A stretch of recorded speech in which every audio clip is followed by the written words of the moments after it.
नमस्कार, मैं हूं आरजे अविरल अग्निहोत्री और आप सुन रहे हैं रेडियो जय घोष। और जैसे कि आज बहुत ही खास और महत्वपूर्ण दिवस है, क्योंकि आज है पत्रकारों को उनका हक दिलाने के लिए, और पत्रकारों के ऊपर जो कहीं ना कहीं आपराधिक मामले दर्ज हो जाते हैं तो उनसे उनको कैसे निजात दिलाई जाए, इसलिए अंतर्राष्ट्रीय दिवस के रूप में इसे मनाया जाता है।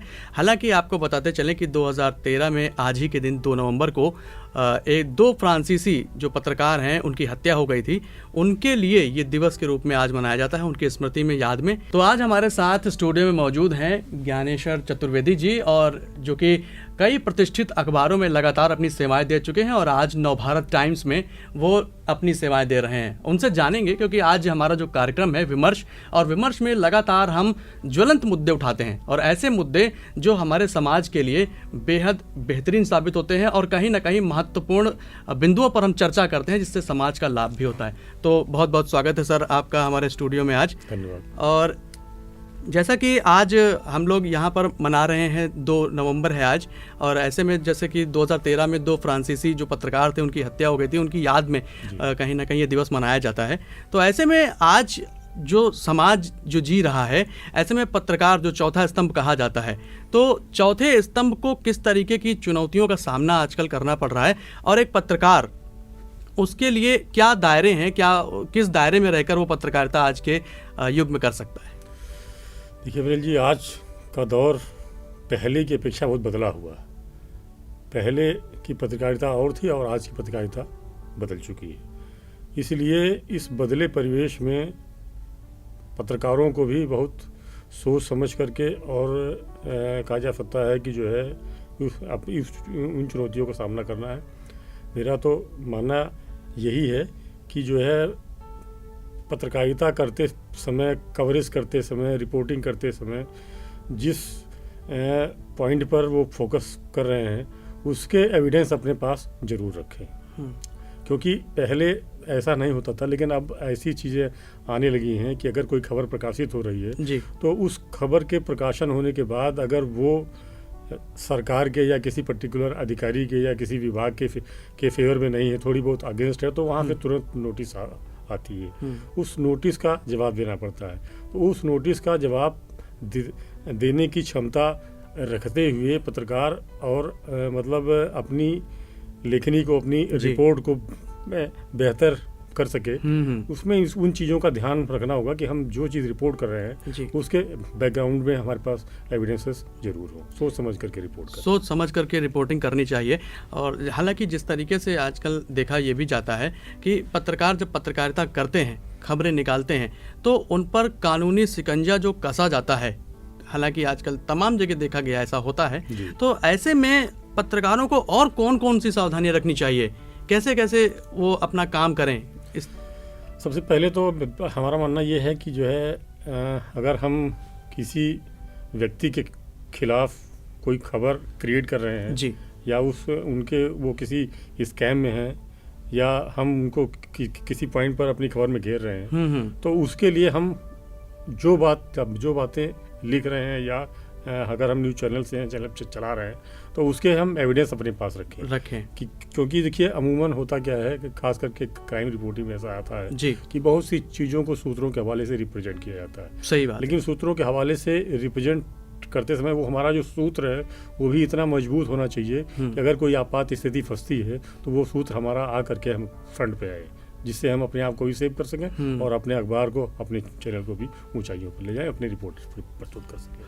बिल्कुल सही बात है सर। और हालांकि ये एक तमाम दायरे हैं, इन सब चीज़ों को देखते हुए हम लोगों को पत्रकारों को इस तरीके की रिपोर्टिंग करनी चाहिए। यानी जिस तरीके से आप खबर प्रकाशित करते हैं उसके मजबूत सूत्र भी हमारे पास होने चाहिए। यानी कि एक मजबूत स्रोत अगर आपके पास है तो आप आगे किसी भी तरीके की लड़ाई जीतने में भी कहीं ना कहीं सक्षम नजर आते हैं। अगर कोई कानूनी प्रक्रिया शुरू होती है तो अल्टीमेटली पहले तो हमारा काम ये है कि अपनी खबर को जो है रिप्रेजेंट प्रकाशित करने के साथ अपने सूत्र को भी हम बचा के रखें। लेकिन अगर ऐसी आपात स्थिति आती है कि नहीं अब हमको उसके एविडेंसेस सबमिट करने ही पड़ेंगे, तो हमारा सूत्र इतना मजबूत होना चाहिए कि वो फ्रंट पे आए।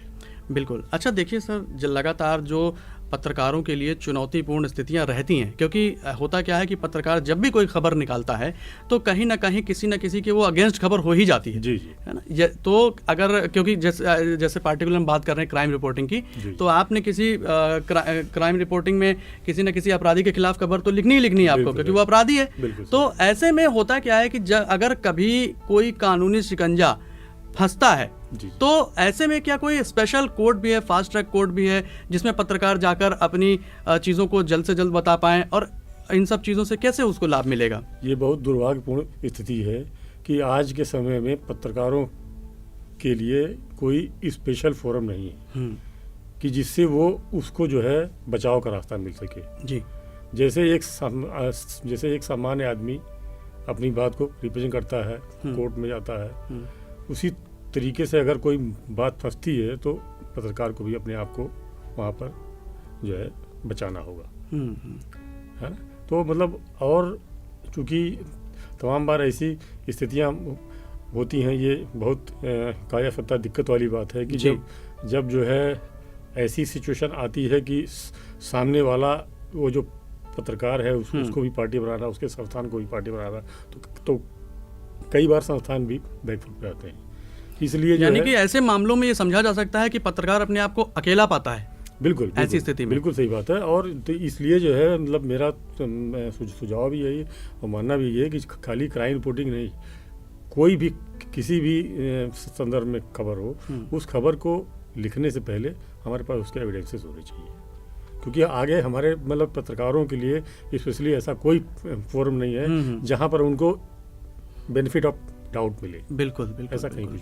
हालांकि जैसे कि लगातार ये कहा जाता है और सुनने में भी आता है और ये मान्यता भी है कि पत्रकार चौथा स्तंभ होता है, लेकिन जब अगर हकीकत की बात भी करें तो कहीं ना कहीं जब ऐसे कानूनी शिकंजे में फंसता हुआ नज़र आता है पत्रकार, तो जो संस्थान होते हैं, हालांकि कुछ संस्थान लगातार खड़े रहते हैं, लेकिन कभी कभी ऐसा भी देखा जाता है कि पत्रकार अकेला अपने आप को पाता है, और फिर वो उसकी सहायता के लिए वो जो सरकारी जो मशीनरी तंत्र है वो अगर पत्रकार का सपोर्ट करे और तथ्यों की जांच करे और उसके बाद में कहीं ना कहीं उसके ऊपर जो आरोप तय होते हैं तब उस पर कार्रवाई होनी चाहिए, तो मेरे ख्याल से ज्यादा। जी ये सवाल आपका बहुत अच्छा है, क्योंकि जो है पत्रकारों को चौथा स्तंभ कहा गया है, पत्रकारिता चौथा स्तंभ है जी। तो कम से कम इतना बेनिफिट तो पत्रकारों को मिलना ही चाहिए कि अगर उनके ऊपर कोई आरोप प्रत्यारोप इस तरीके की बात आती है तो सीधे उनके ऊपर कार्रवाई करने के बजाय एक कमेटी बनाई जानी चाहिए, वो जांच करे,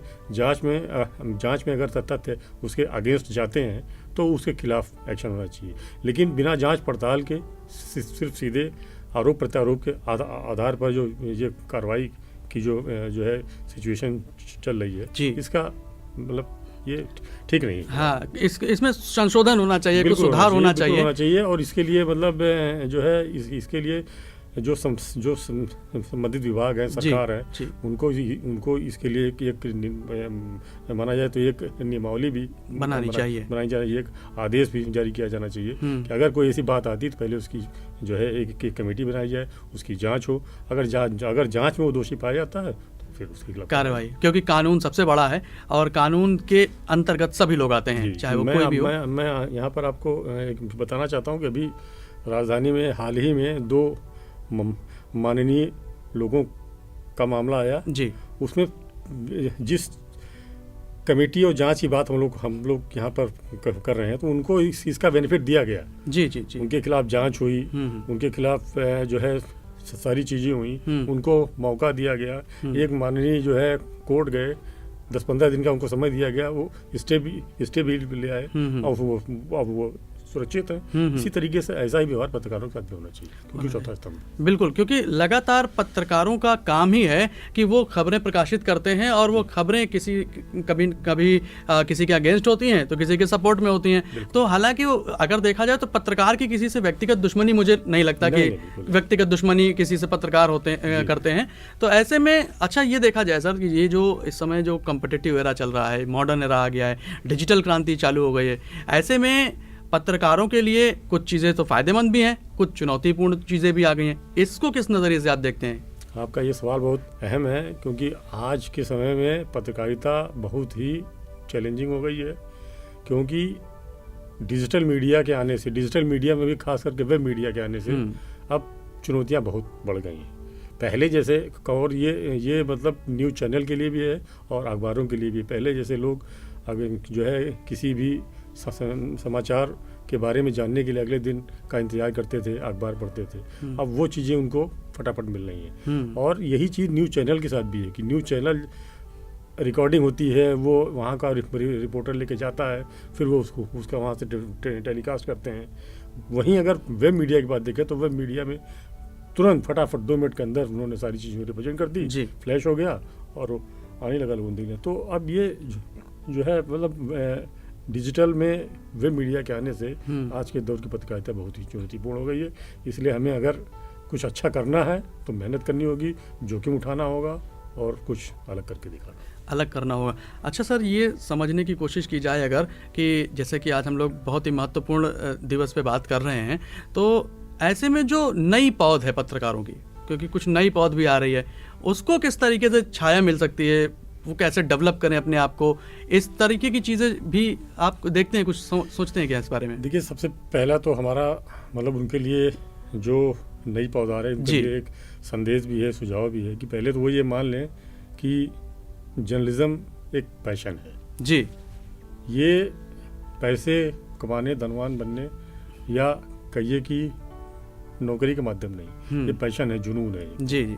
और अगर वो इस फील्ड में आ रहे हैं तो वो जुनून होना बहुत ज़रूरी है। तो इसलिए जो भी इस क्षेत्र में आ रहे हैं, इस फील्ड में आ रहे हैं, उनके वो जो है कुछ अच्छा करने की सोचें और ऐसा सोचें कि उनकी ओर से जो पत्रकारिता की जा रही है उसके जरिए समाज का कुछ भला हो। यानी कि पत्रकारिता अगर देखा जाए तो जो नए बच्चे हैं, जो नया करना चाहते हैं, कुछ बेहतर करना चाहते हैं, अपने कलम लेखनी से वो समाज को एक नई दिशा देना चाहते हैं, तमाम चीज़ें उजागर करना चाहते हैं, तो उनके अंदर वो पैशन होना चाहिए।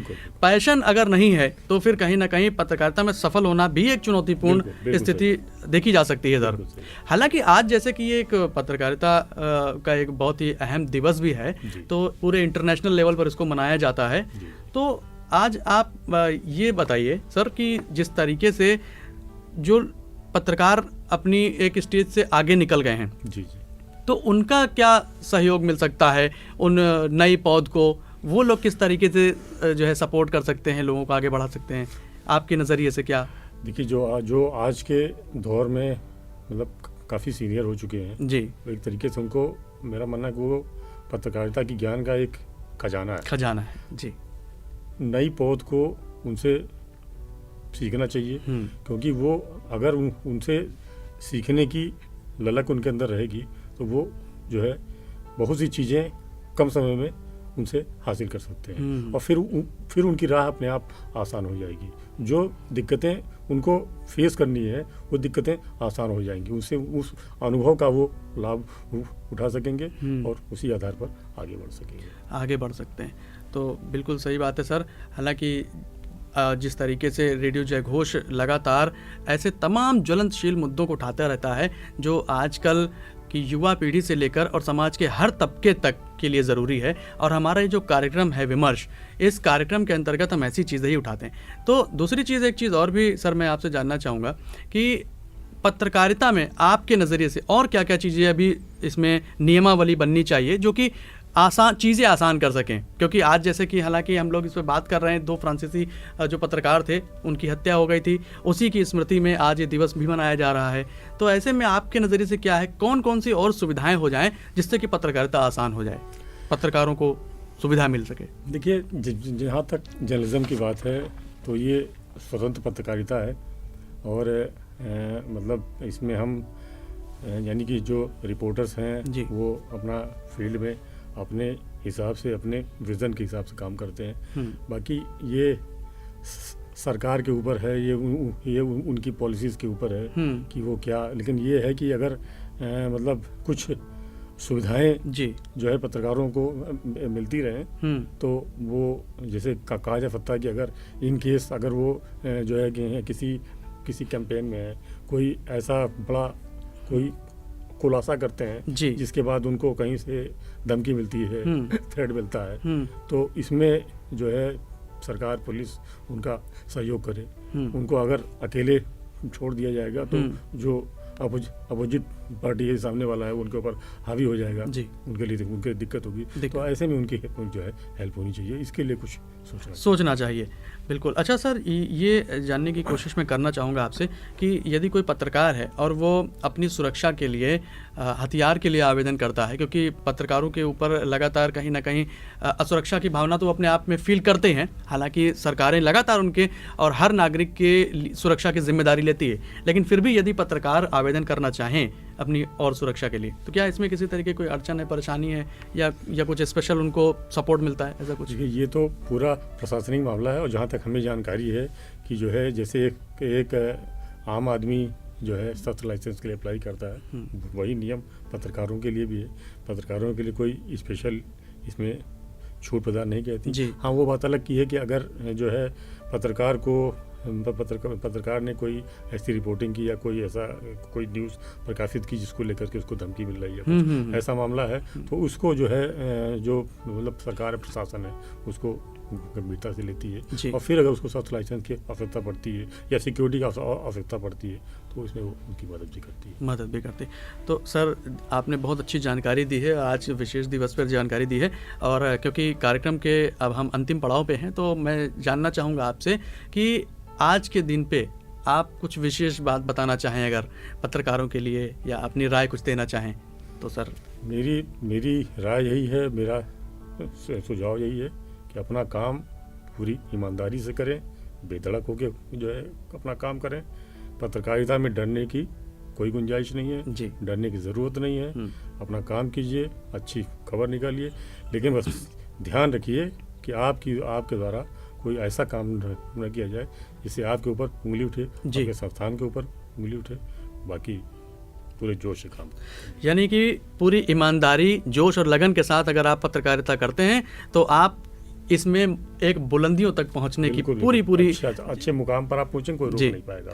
बिल्कुल। तो ये थे हमारे साथ ज्ञानेश्वर चतुर्वेदी जी, और इन्होंने बताया कि किस तरीके से पत्रकारों के जीवन को बेहतर बनाया जा सकता है। हालांकि ये कोई आसान काम नहीं है, क्योंकि पत्रकारिता एक चुनौतीपूर्ण काम होता है, और लगातार आप अगर इसमें ईमानदारी के साथ काम करते हैं और आपके अंदर जुनून है तो आप शिखर तक पहुंचेंगे ज़रूर। हालांकि अब समय हमें इजाज़त देता है इस चीज़ की कि हम इस कार्यक्रम को वाइंड अप करें यहीं पर, और आप सुनते रहिए संस्कृति विभाग रेडियो जयघोष का 107.8 FM। नमस्कार।